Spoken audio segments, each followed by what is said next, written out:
आनंद जी के सामने जो आरा लुटाते जा रहे हैं, दिए ताम दिए ताम दिए ताम दिए ताम दिए ताम, जो सामने आ रहा है लुटाते जा रहे हैं, लुटाते जा रहे हैं, लुटाते जा रहे हैं। क्यों लुटाते जा रहे हैं? क्यों लुटाते जा रहे हैं? आज तो हमारे ब्रजमंडल में परमात्मा आए हैं, आज तो ब्रजमंडल में ठाकुर जी आए हैं। अच्छा, लक्ष्मीपति विराजमान हो जावे, क्या लक्ष्मीपति का आगमन हो जावे, वहां कोई बात की कमी नहीं रहती है। प्रेम से बोलेंगे राधे राधे, प्रेम से बोलेंगे राधे राधे, और जोर से बोलेंगे राधे राधे, कोई बात की कमी नहीं। लेकिन एक बात तो फाइनल है, परमात्मा का जब जन्म हुआ तो गोपियां सज की आई। भागवत में लिखा है, भागवत में एक श्लोक आया है, गोप्या समस्त मणिकुंडल निष्कंठा चित्तांबरा चित्तांबरा पत्रिका चित्तमान वर्षा नंदालयम तबलया व्रजतेरुरेजुर व्यालोल कुंडल पयोधर हार शोभा।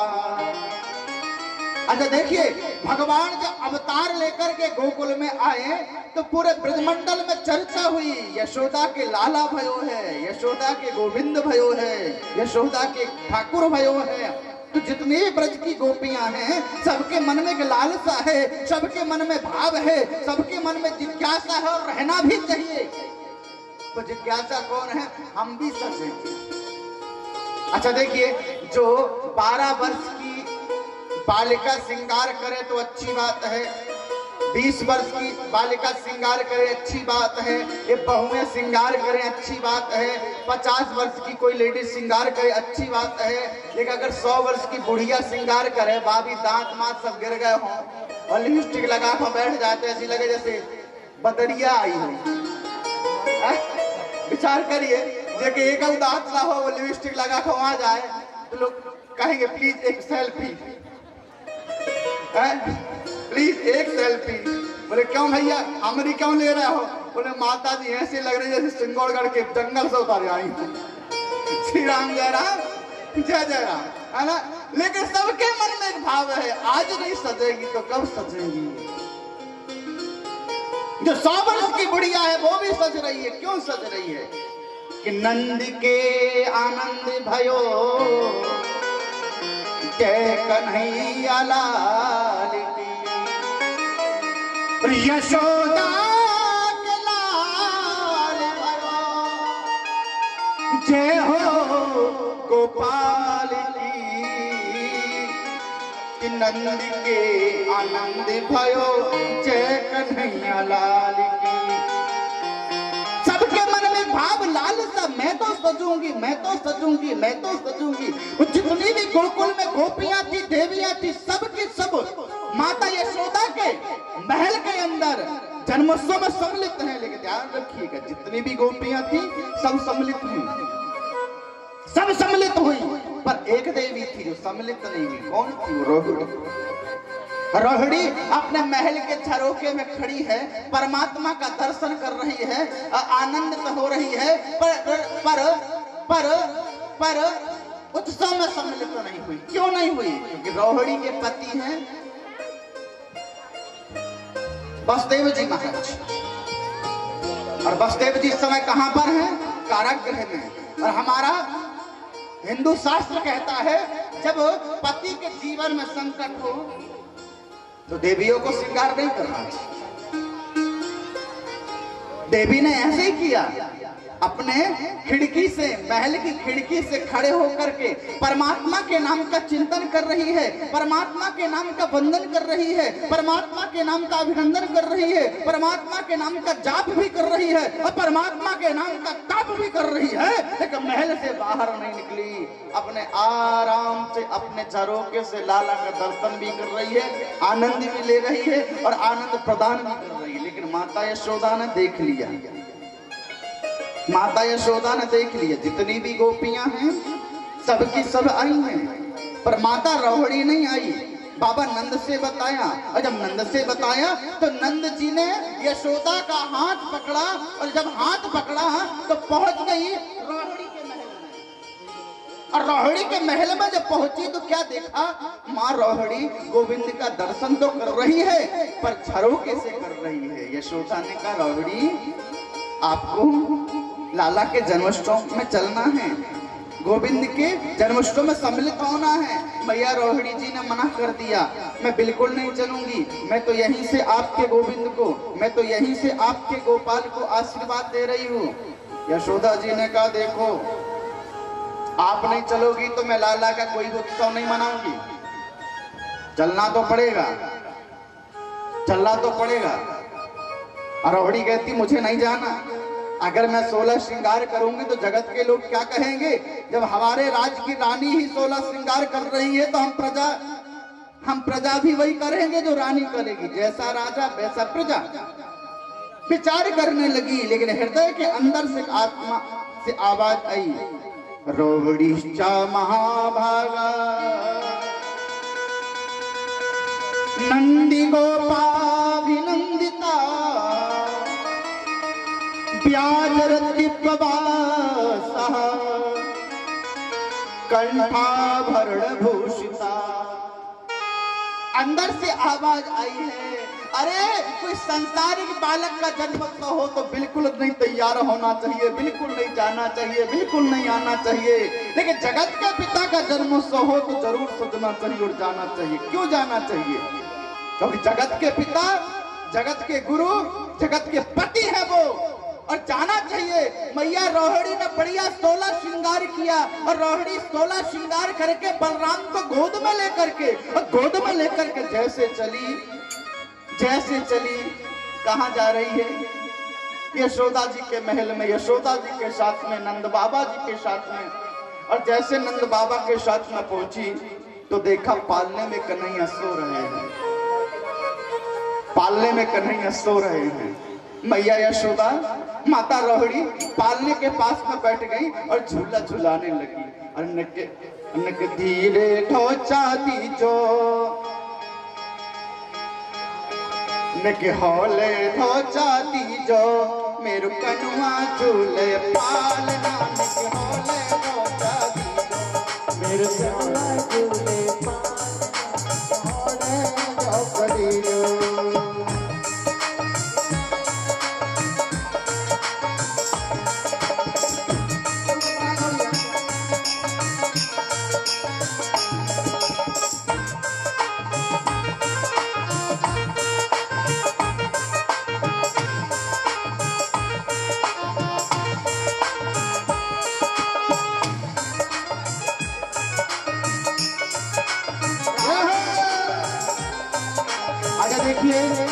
कौन कौन कन्हैया को झुला रहा है, हाथ उठाओ जरा, और झुला रहे हो तो कम से कम ताली बजाओ।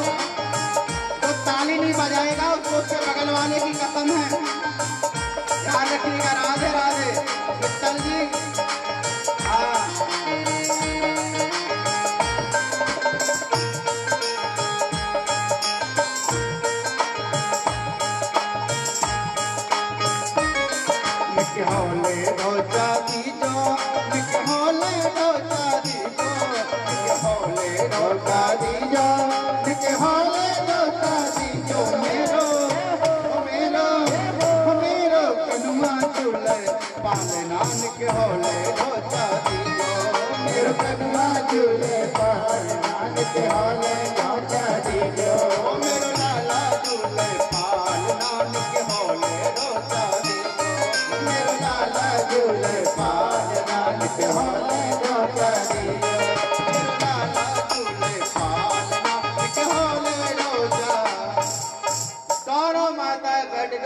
को झुला रही है, लेकिन ध्यान रखिएगा, जिस समय गई माँ रुक्मणी मेरे कन्हैया के पास में, मेरे गोविंद के पास में, मालूम बलराम को गोद में लेकर हो गई। जब गोद में लेकर हो गई ठाकुर साहब, तो ऊपर वाले ठाकुर जी ने नीचे वाले ठाकुर जी को पहचान लिया जो पालने में पड़े थे।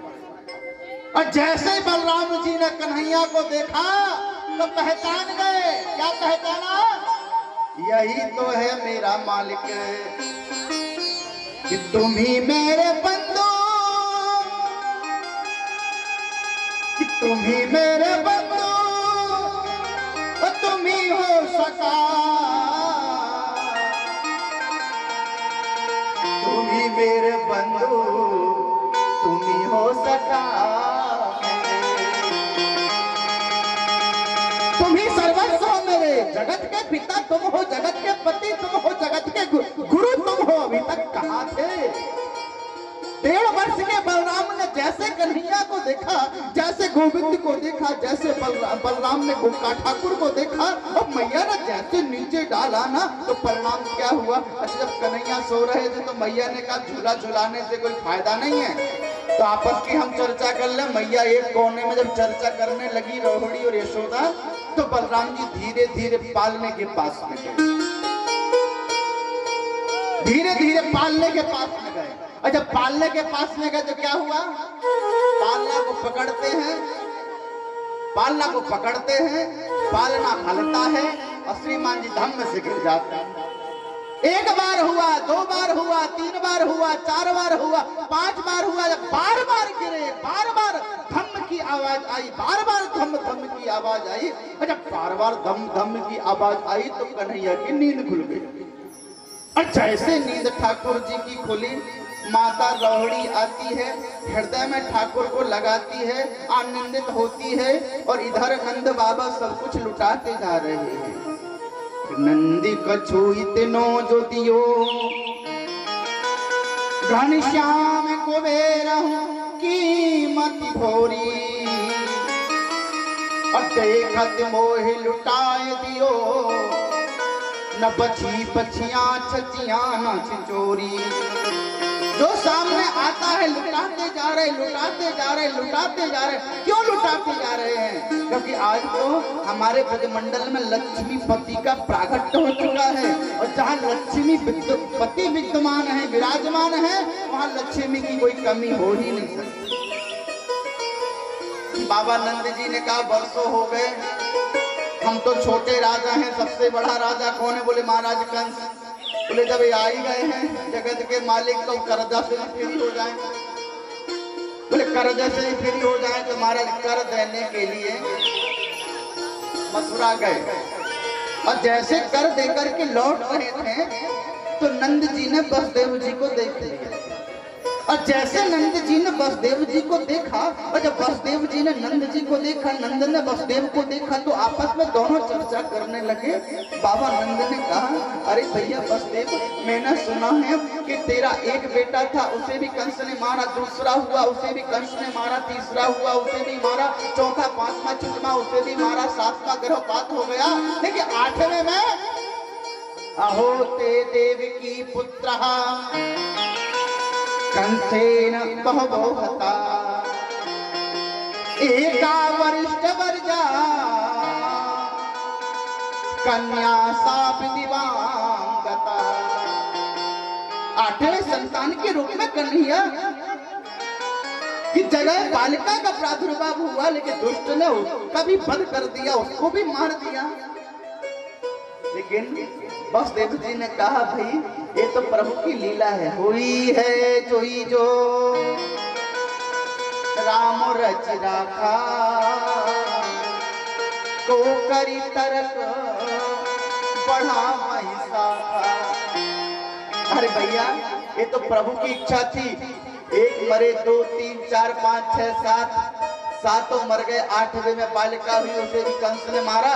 लेकिन हे नंद, तेरे घर में जो बालक है ना, मैं तो उनको ही अपना मानता हूँ। कैसे मानते हो? कि तेरे हैं तो मेरे हैं, और मेरे हैं तो तेरे हैं। अभिन्न है कहाँ? सब भिन्न ही तो है। मेरे बालक भी तो तेरे ही होते, और तेरे हैं तो वो भी तो मेरे ही है। कमी कहाँ है? मेरे गए कोई बात नहीं, पर तेरे तो सुरक्षित है। नंद जी ने कहा बिल्कुल भैया, जो मेरे हैं तो तेरे हैं, तो 2 मत की बात नहीं। लेकिन महाराज कंस के मन में बड़ी चिंता, क्योंकि वो बालिका जो हाथ से छूट के गई, अहो ते देव की पुत्रा कंसेन बहिवो हता, हाथ से छूट करके जब आकाश में गई तो कंस से निवेदन करती है, अरे दुष्ट, हम जैसे अबोध बालकों को मार करके क्या मिलेगा? तुझे मारने वाला तेरा काल ब्रजमंडल में जन्म ले चुका है, ध्यान रख। कहां लिया ये नहीं बताया। कंस के मन में बड़ी चिंता, बताओ हमारा काल जन्म ले चुका है, अब हम कब तक जीवित हैं? मतलब हमारा टिकट कट गया है, अब तो खाली रिजर्वेशन तो हो चुका है लेकिन वेटिंग में चल रहा है, कब कन्फर्म हो जाए। बड़ी चिंता महाराज कंस को, बड़ी चिंता। बैठे हैं, आपातकालीन सभा बुलाई, भैया अब हम मरने वाले हैं, टिकट हो गया है, फाइनल होने वाला है, कुछ करो। मंत्री ने कहा क्या करें? बोले 84 कोष के ब्रजमंडल में मेरा काल जन्म लिया है। बोले महाराज 84 कोष का जो मंडल है ना, बहुत विशाल है और यहाँ तो हजारों आते हैं, हजारों जाते हैं। अब पता नहीं हजारों में कौन सा आपका जो है आपका नंबर लगाने वाला। सभी लोग बैठे हैं, क्या करें, कैसे ढूंढें, क्या होगा तुम्हारा महाराज? लेकिन सबके मन में एक भाव आया। एक मंत्री ने खड़ा होकर के निवेदन किया, महाराज आपको बचना है तो एक ही उपाय है। कौन सा? जो 1 महीने के अंदर बालक जो जन्म लेकर के आए हैं और बालकों को बद करा दो, मरवा दो। 1 महीने के अंदर जो जन्म लेने वाले हैं उनका भी बद करा दो। बात से क्या होगा? बोले आपका काल मर जाएगा, काम हो जाएगा आपका। बोले घर में फिर घुसने कौन देगा? तो श्री माता जी खड़ी हो गई, एक देवी। कौन है वो? पूतना लोगे बालाघिनी राक्षसी रुधिरासना, बड़े बड़े लंबे लंबे दांत। ये पूतना कौन है? ये पूतना कौन है? अहो बकीय स्तन कालकूटम जिह्वा समापाय ददावसाधि लेवे गतिम दादिताम ततोन्यम किंबा दयालु। बड़े दयालु हैं मेरे गोविंद, बड़े कृपालु हैं मेरे ठाकुर। पूतना खड़ी हो गई, मैं जाऊंगी आपके काल को मारने के लिए। तू तो इतनी मोटी ताजी दूर से ही लगती है, दांतों को देख के पहचान जाएंगे तू राक्षसी है। तो बोले महाराज दांत थोड़ी कटा डालूंगी, जाऊंगी आपके काल को मारने के लिए। इसलिए मारने जाऊंगी कि मैं आपकी दासी हूँ और दासी का एक कर्तव्य बनता राजा की रक्षा करना। घूंघट लगा के जाऊंगी और मन में संकल्प है मैं अपने राजा का मैं रक्षक नहीं बनूंगी। और बेचारी घूंघट लगा करके गोकुल की ओर जा रही है। और जैसे गोकुल नगरी की ओर गई, मालूम है गोकुलवासी परमात्मा के जन्मोत्सव को बड़े धूमधाम से मना रहे हैं। जैसे वो देवी पहुंची, पूतना पहुंचती है, तो गोकुल वासियों ने पूतना को देखा। और जब देखा ना तो उनके मन में बड़ी भावना आई, बड़ा अच्छा भाव आया। और हर मानव के जीवन में ये अच्छा भाव होना चाहिए। कौन सा भाव आया? ये कोई ब्राह्मण ही होता, कोई देवी है जो आज हमारे गोविंद को, हमारे गोपाल को, हमारे कृष्ण को, हमारे हरि को, हमारे ठाकुर को आशीर्वाद देने के लिए आई है। सभी ने अपना अपना मार्ग छोड़ दिया। जाइए आशीर्वाद दो, तुम जैसे आशीर्वाद से तो हमारे गोकुल में गोपाल आए हैं। और बेचारी को देवी कहाँ पहुंच गई? पालने के पास। मैया यशोदा कन्हैया को सुला रही है और झूला झुला रही है। और मैया ने जैसे ही पूतना को देखा तो मैया ने भी यही समझा कोई ब्राह्मणी होगी, यहाँ से जा रही होगी, तो लाला को आशीर्वाद देवे आई है, तो बैठा लिया। मैया यशोदा ने निवेदन किया, कौन हो, कहाँ से आई हो, कैसी हो? तो पूतना ने कहा, आज ही मैं यहाँ से निकल रही थी, मैंने सुना कि आपके लाला भयो है, सो आशीर्वाद देने आए, आशीर्वाद देने आगे। मैया यशोदा ने कितनी दिव्य बात कही, कितना सुंदर भाव प्रकट किया। आज ये मेरो थोड़ी है, ये तो सबको लाला है, सबको गोविंद है, सबको गोपाल है। अब तो खीवई आशीर्वाद दो। लाला को पूतना के बसीबोल छोड़ करके मैया यशोदा राज के कार्य को देखने के लिए गई। और जब गई तो परिणाम क्या हुआ? कंसेन प्रहिता घोरा पूतना पाल खातिनी। पूतना दौड़ करके पालने के पास में गई भगवान को उठाने का प्रयास करती है, परमात्मा की आंखें खुल जाती हैं और बंद भी हो जाती हैं। क्यों? भगवान विचार करते हैं पूतना मुझे मारने तो आई है, ये बात सत्य है, कर कार्य कैसा करेगी, मारेगी कैसे? मारने का योजना प्रयोजन कैसा है? स्तन में जहर लगा के आई है, मतलब स्तन कौन पान कराता है? माँ। और आज वही कार्य ये भी करेगी, तो आज मैं इसे मारूंगा तो सही, पर गति करूंगा, दुर्गति नहीं।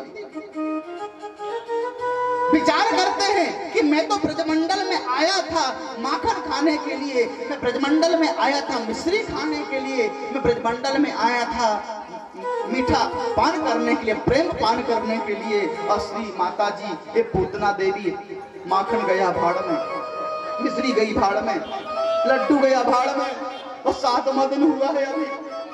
जिसको दूध पीना नहीं आता ढंग से, श्री मां देवी जी वो लगा क्यों आ गई चेहरे। तो बोले महाराज, बोले बाबा आप आ जाओ। बोले बाबा ने कहा हमारा क्या काम है, गए तो थे, करवाओ दर्शन, देव दर्शन। बड़े चिल्लाते हमारे भक्त, हमारे भक्त, हमारे भक्त। देख लिया भक्तों की दशा, आ गया तुम्हें निपटाओ। तो कन्हैया जी बोले प्रभु जी निपटाएंगे हमारी, तो सहारा चाहिए तुम्हारा, निपटाएंगे हमें, पर सहारा चाहिए तुम्हारा। आइए क्या करना होगा? जहर का पान तो आप करते जाना नाथ, और अमृत का पान मैं करता जाऊंगा। शंकर जगत बंधु जगदीशा, शंकर जगत बंधु जगदीशा, शंकर जगत बंधु जगदीशा, शंकर जगत बंधु जगदीशा। आपको मालूम है जग के जगदीश कौन है? मेरे कृष्ण। और जगदीश ने भगवान शिव को पुकारा तो कह दिया मैं तो जगदीश हूँ। और जो जगदीश अगर किसी को पुकारा तो उसका नाम हो जाता जगदीशा। बोले हम तो जगदीश हुए और तुम हो गए जगदीशा, और दोनों मिल जाएंगे, और दोनों मिल जाएंगे तो हो जाएंगे दीशा। श्री राम जय राम जय राम।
जगदीशा में भी तुम्हें सर नवा रहा हूं, आ जाओ। अरे आ तो जाएंगे पर करेंगे क्या? बोले कंठ में बैठ जाओ। जैसे ही भोलेनाथ कंठ में बैठे, भगवान ने अपनी माया का पर्दा फैला दिया। और जैसे ही माया का पर्दा फैला, परिणाम क्या हुआ? पूतना ने कन्हैया को पालने से उठाया, मुंह में स्तन डाला, विचार करती है अभी जहर लगेगा, और अभी जहर जब लगेगा तो मर जाएगा, और जब ये मरेगा मैं चली जाऊंगी, मेरा कोई कुछ नहीं कर पाएगा। अच्छा बताइए, जो हमारे जीवन में संकट आता है तो कौन टालता है? बोलो, कौन टालता है? ये टेढ़ी टांग वाले, ऐसे टेढ़ी टांग वाले कहीं भी फिट हो जाते हैं ना ठाकुर साहब, ये कहीं भी फिट हो जाते हैं, ये कहीं भी बैठ जाते हैं। और आज जैसे ही पूतना ने मारने का प्रयास किया, भगवान ने कहा मारूंगा तो सही, पर ऐसा मारूंगा कि तेरा आने और जाने का चक्कर ही छोड़ दूंगा, ना वो आएगी और ना कहीं जाएगा। पूतना सोचती जहर लगेगा, मरेगा, मैं चली जाऊंगी, लेकिन आधा घंटा हो गया, पी रहे हैं, स्तन का पान कर रहे हैं बाहर। पूतना सोचती अभी तक नहीं मरा, ये कैसा है, अभी तक नहीं मरा, क्यों नहीं मरा? लेकिन मालूम है आई थी मारने के लिए, खुद के दिल में दौड़ा दौड़ने लगा। सामुच्च मुच्चाल मिति प्रभाषणी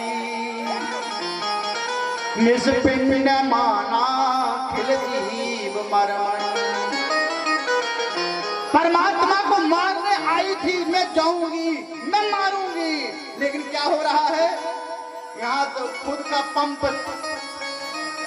काम कम करने लगा, घबराने लगी, श्वास जब नहीं मिल पा रही है तो निवेदन करने लगी, अरे कन्हैया, अरे पूत, मुझे छोड़ दे, मुझे छोड़ दे, मुझे छोड़ दे, मुझे छोड़ दे, मुझे छोड़ दे।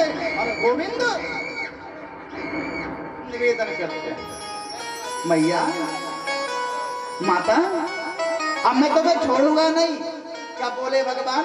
7 वर्ष के कन्हैया पूतना से कहने लगे, बुआ जी अब हम तुमको छोड़ने वाले नहीं हैं। तो बुआ जी ने कहा, हे भगवान ये भी देख लो, ये 7 दिन का कन्हैया, ये 7 दिन का बालक बोलता भी है, लाला हमें छोड़ दो ना, हमारी मैया ने हमें छोड़ना नहीं सिखाया, हमारी मैया ने तो हमें पकड़ना सिखाया है, तुम्हें छोड़ेंगे तो सही, लेकिन हम तुम्हारा ठिकाना लगाकर छोड़ेंगे, ऐसे नहीं छोड़ेंगे। जब तक जीवन था, जब तक जीवन था, तब तक दुराचार पापाचार में अपने जीवन को व्यतीत किया, लेकिन देखिए परमात्मा ने स्तर का पान किया, प्राणों का पान किया। पूतना जब गोकुल में आई तब 5 फीट की थी, मर गई 18 किलोमीटर की।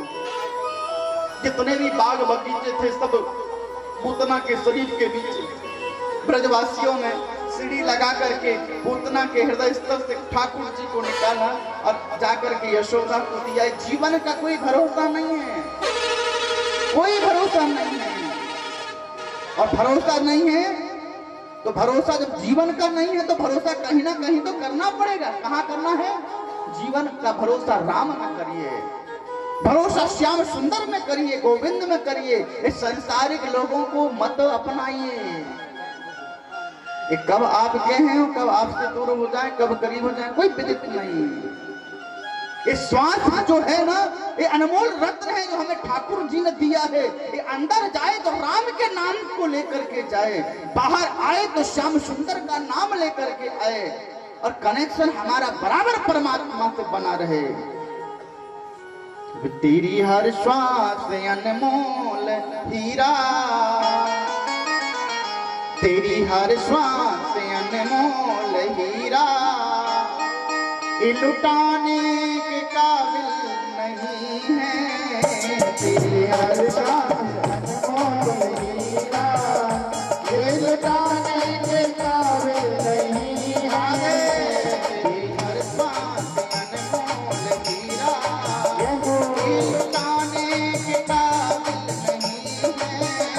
तेरी हर श्वास अनमोल हीरा, ये लुटाने के काबिल नहीं है, लुटाने के काबिल नहीं है।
जीते जी सेवा कमाए, आज मरने के भी काम आए। पशु जीते जी सेवा कमाए, आज मरने के भी काम आए। पशु जीते जी सेवा कमाए, आज मरने के भी काम आए। पशु जीते जी सेवा कमाए, आज मरने के भी काम आए। पर तेरा देश मर कर दिए, पर तेरा देश मर कर दिए, काम आने के काबिल नहीं है।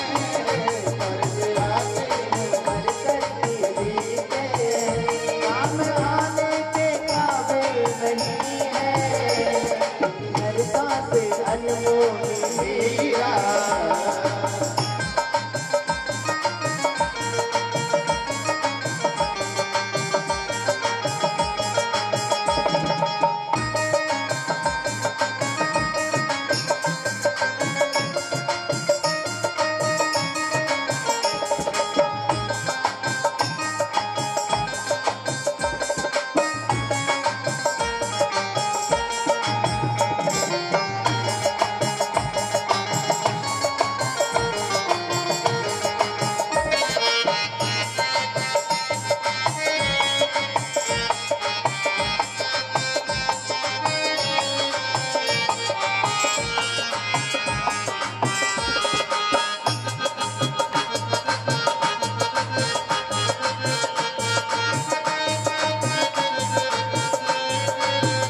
कई जमाने बुढ़ापा तो आया, सबको लगने लगा तू पराया।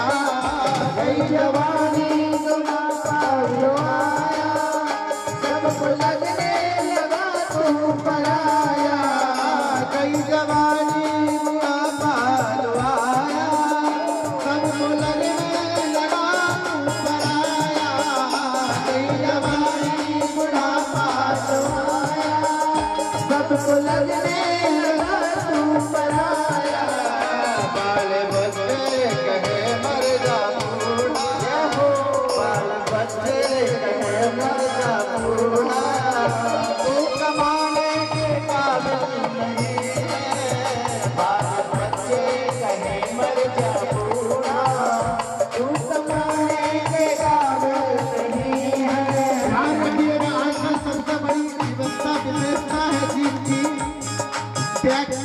कब नाती पोता बाल बच्चे, कब तक पापा डैडी मम्मी, जब तक मम्मी के पास तक पैसा है, पिता के पास तक पैसा है, और पिता कमाना बंद किया, बेटे कह देंगे चलो तो धर्मशाला में छोड़ दो, कोई काम के नहीं है।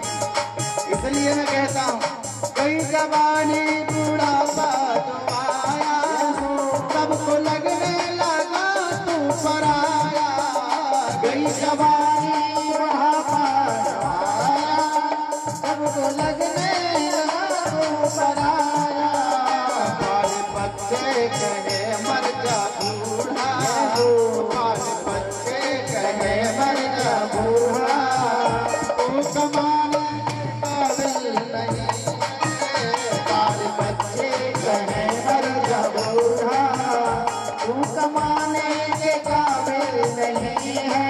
इसलिए हम जैसे संत महात्मा महापुरुष क्या कहते हैं, यूं न मानो तो रोना पड़ेगा, नर्क में करके होना पड़ेगा। यूं न माने तो रोना पड़ेगा, होना पड़ेगा। यूं न मानो, यूं न मानो तो रोना पड़ेगा, नर्क में करके होना पड़ेगा। यूं न